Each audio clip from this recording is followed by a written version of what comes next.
प्रिय छात्रों, आज मैं आपको 10th क्लास की एलिमेंट्री हिंदी जो हिंदी रत्नमाला से आपका पूरा सिलेबस आता है उस पर मैं चर्चा कर रहा हूं। और ये किस तरह का पेपर आएगा, आपको कितने नंबर का होगा और आपको किस तरह इसको सॉल्व करना आसान होगा, इस पर मैं आपको एक शॉर्ट में बता रहा हूं। देखिए 40 नंबर का ये आपका पेपर आता है कंपलसरी हिंदी जो कहलाती है, यानी कि एलिमेंट्री हिंदी। 40 मार्क्स का और 10 मार्क्स का आपका स्लेब जो सेशनल टेस्ट हुए हैं और जो आपका सब्जेक्ट मैनेजमेंट के नंबर होते हैं वो 10 नंबर के होंगे। 40 नंबर ये यानी टोटल मिलाकर 50 नंबर का आपका होगा। तो अब आपको जो एनुअली एग्जाम देना है 40 नंबर का देना है। इसमें अच्छी बात यह है आपके कि 5 जो हैं बहुविकल्पिक प्रश्न आ रहे हैं और ये प्रश्न आपके जो आएंगे ये पर्यायवाची और विलोम और आपके विस्मयादि बोधक, संबंध बोधक, इनमें से आएंगे। और संज्ञा, सर्वनाम, क्रिया, विशेषण, इसमें से 2 नंबर के प्रश्न आएंगे। यानी कि आपको इसकी परिभाषा मालूम होनी चाहिए और इसके भेदों के नाम। संज्ञा किसे कहते हैं, उसके भेद कितने हैं, सर्वनाम किसे कहते हैं, उसके भेद कितने हैं, और क्रिया किसे कहते हैं, उसके भेद कितने हैं, और क्रिया और विशेषण किसे कहते हैं। सिर्फ इसको आप पढ़ लेंगे तो आपका ये व्याकरण संबंधित ये 2 प्रश्न रहेंगे, जिसमें करीब 7 नंबर का ये रहेगा। इसके अलावा एक अपठित होगा। अपठित से मतलब यह है कि एक पैराग्राफ दिया होगा, गद्यांश होगा एक पैराग्राफ, उस पर आधारित प्रश्न होंगे 4। वो उसके आपको उत्तर लिखने होंगे। तो ये आपको पढ़ने की जरूरत नहीं है, ये सिर्फ उसी वक्त जब एग्जाम आपका चल रहा होगा तो अपठित का आपका उसी में से हो जाएगा। हाँ, प्रश्न पत्र में जो 2 प्रश्न होंगे, पत्र लेखन और एक निबंध लेखन, ये दोनों प्रश्न जो हैं ये आप पिछले कई सालों से देते हुए आ रहे हैं। पत्र लिखने का एक फॉर्मेट होता है, एक प्रारूप होता है जिस पे आधारित कुछ प्रश्न होते हैं और प्रश्न आमतौर पे पत्र पे 2 ही आते हैं। एक औपचारिक पत्र होता है जो किसी प्रधानाचार्य या किसी अधिकारी के नाम आता है, और दूसरा अनौपचारिक पत्र होता है जो किसी मित्र के लिए आपके या बड़े भाई बहन के लिए या माता पिता के लिए आप लिखते हैं। तो ये 3 नंबर का होगा पत्र का, ये भी बहुत आसान होता है। और 4 नंबर का एक निबंध आएगा, और निबंध बहुत सरल सा आता है, जैसे अलीगढ़ की नुमाइश पर निबंध आ जाए, आपके ताजमहल पर निबंध आ जाए, होली पर, ईद पर, किसी पर्व पर, 15 अगस्त पर, किसी भवन पर, या किसी खेल पर, या किसी व्यक्तित्व पर। तो ये आसान निबंध होते हैं। 4-5 उसमें आपको ऑप्शन मिलेंगे। किसी एक पर आप निबंध लिखेंगे और निबंध उसी पर ही लिखेंगे जिस पर आपको जानकारी ठीक ठाक हो, सही हो, तो उस आप एक पेज का निबंध लिखिए अच्छा करके। निबंध लिखने में इस बात का ख्याल रखिए कि जो भी आप स्टार्टिंग करें निबंध की, तो निबंध अगर मानिए आए नुमाइश पर, तो पहले नुमाइश किसे कहते हैं, क्यों लगाई जाती है, तो इस पर एक 2-4 पंक्तियां इस पर लिखेंगे।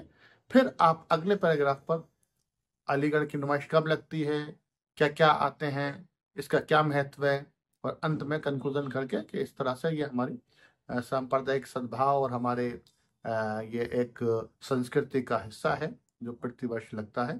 और उसके ऊपर जो जो भी आप देखे हुए हैं उस पर बात करेंगे। ऐसे ताजमहल पे आ जाए तो ताजमहल क्यों बनवाया, किसने बनवाया, पहले इमारतों पे बात करेंगे। इमारतें कितनी ऐतिहासिक इमारतें हमारे देश में बहुत सारी हैं जिनका अपना महत्व है, लेकिन उसमें एक इमारत ऐसी है, एक भवन ऐसा है जो विश्वविख्यात है, जो संसार के 7 अजूबों में जिसका नंबर लिया जाता है, उसको हम ताजमहल कहते हैं। ताजमहल शाहजहां ने बनवाया। फिर आप उसको सिलसिलेवार तरीके से लिखकर, तो सारगर्भित होना चाहिए, यानी कम शब्दों में अच्छी बात होनी चाहिए, बड़ी बात लिखनी चाहिए आपको। तो निबंध इस तरह होना चाहिए। शुरुआत में आपको जो इस किताब में दिए हुई हैं आपकी कविताएं 3 बड़ी कविताएं इसमें सूक्तियां हैं, जिसमें कबीर दास की और रहीम दास के जो पद दिए हैं, जो उनके सूक्तियां दी हुई हैं 2-2 पंक्तियों की, उसको आप उसके बारे में आप को व्याख्या लिखनी है। व्याख्या मतलब ये प्रस्तुत पंक्तियां कहाँ से ली गई हैं, उसके रचयिता कौन है, यानी कि उसको किसने लिखा है, और उसमें क्या बताया गया है, वो आप उसकी व्याख्या में लिखेंगे। तो व्याख्या कितनी होनी चाहिए, क्योंकि ये 4 नंबर की व्याख्या होगी तो 1 नंबर तो कम से कम आपका संदर्भ में जाएगा।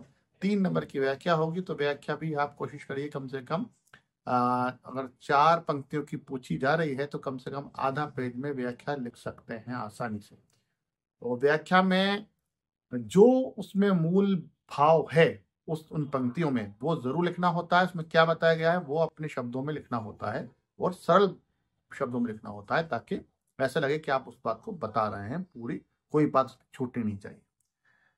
अगला प्रश्न होता है पठित गद्यांश पर आधारित प्रश्न, यानी कि जो भी चैप्टर आपके लगे हुए हैं हिंदी रत्नमाला में, और देखिए ये बार बार हम आपको बताते रहते हैं कि हिंदी रत्नमाला में आधा जो चैप्टर हैं यानी कि नशा कहानी तक वो 9th क्लास में पढ़ाया जाता है, और 10th क्लास में सूक्तियों से शुरू होता है, और 11वां छोड़ दीजिए आप मित्रों और सेवकों के प्रति शिष्टाचार छोड़कर, फिर 12 से लेकर 21 तक ये आपका रहेगा सिलेबस।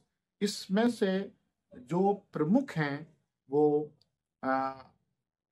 सूक्तियां हो गया, गोस्वामी तुलसीदास हो गया, पंचवटी का प्रहरी हो गया, और ताई और नूरजहां का जन्म, जिसके साथ साथ कर्तव्य और सत्यता, हार की जीत, ईदगाह और भारतेंदु हरिश्चंद्र, इनमें से प्रश्न आएंगे, इन्हीं में से आपके व्याख्या आएगी, इन्हीं में से आपका जो है पाठ पर आधारित जो है वो प्रश्न होंगे, और किसी एक पाठ का सारांश भी होगा। सारांश से मतलब यह है अगर 3 पेज का कोई पाठ है तो आपको 1 पेज में लिखेंगे तो सारांश होगा, 1/3 कम से कम सारांश में लिखना होता है। तो इसकी आप प्रैक्टिस कर चुके होंगे, एक बार और देख लीजिए। तो आपका पहला सूक्तियों पर आधारित जो सूक्तियां, पंचवटी का प्रहरी, नूरजहां का जन्म, इन 3 को आप अच्छी तरह पढ़ लेंगे तो इन 3 पे आपकी व्याख्या आ जाएगी आराम से, वो 4 नंबर की होगी। और पठित गद्यांश पर आधारित जो मैंने अभी पाठ बताए हैं इन पर आधारित प्रश्न होंगे 4 नंबर के, और पाठों पर आधारित यानी कि जो बताया मैंने आपको 9 से लेके 21 तक जो पाठ हैं उनके लास्ट में अंत में कठिन शब्द होते हैं। उन कठिन शब्दों के आपको अर्थ मालूम होने चाहिए। उन कठिन शब्दों का अर्थ जब आपको पता है तो उन शब्दों को आप वाक्यों में प्रयोग भी कर सकते हैं। तो जब प्रयोग करेंगे वाक्य में तो आपको इस तरह के प्रश्नों को हल करने में 4 नंबर मिलेंगे। ये 4 प्रश्न, 4 शब्द होंगे, 4 शब्दों के आप वाक्य प्रयोग करेंगे, और ये पाठों पर ही आधारित शब्द होंगे, अलग से कोई नहीं आएगा। सारांश भी आपकी इन्हीं चैप्टर से आएगा, 10 चैप्टर जो हैं। और जैसे मैंने बताया आपको, बता चुका मैं आपको व्याकरण के बारे में, संज्ञा, सर्वनाम, क्रिया, विशेषण, 2 नंबर का परिभाषा और इसके भेदों के नाम, और पर्यायवाची, विलोम, संबंध बोधक, विस्मयादि बोधक पर इस तरह के पर 5 नंबर के बहुवैकल्पिक प्रश्न आएंगे, यानी कि एक प्रश्न होगा उसके 4 उत्तर होंगे, उनमें से कोई उत्तर सही होगा जो बहुवैकल्पिक कहलाता है, ऑब्जेक्टिव टाइप। ये आपके बहुत सॉलिड मार्क्स के होते हैं, तो 5 नंबर आपको इसमें मिल जाएंगे। 4 नंबर आप पठित गद्यांश पर आधारित प्रश्न होंगे, 3 नंबर की आपका पत्र लेखन होगा, और 4 नंबर का आपका निबंध लेखन। इस तरह पूरा पेपर आपका करीब 9 इसमें प्रश्न बनते हैं, और ये 40 नंबर का आपका पूरा पेपर होगा। कोशिश कीजिए पहले एक बार पेपर को पूरी तरह से पढ़ लीजिए, और पूरी तरह पढ़ने के बाद में फिर उसको आप समझिए आप कौन सा पहले कर सकते हैं तो उसको पहले कीजिए, और जो आपसे कम आता हो उसको आखिर में कीजिए। एक बार इस किताब को अच्छी तरह, उन जो मैंने अपने बताए हैं आपको, उसको अच्छी तरह पढ़ लीजिए। मैं समझता हूँ आपका पेपर सही होना चाहिए, होगा। हिम्मत से काम लीजिए।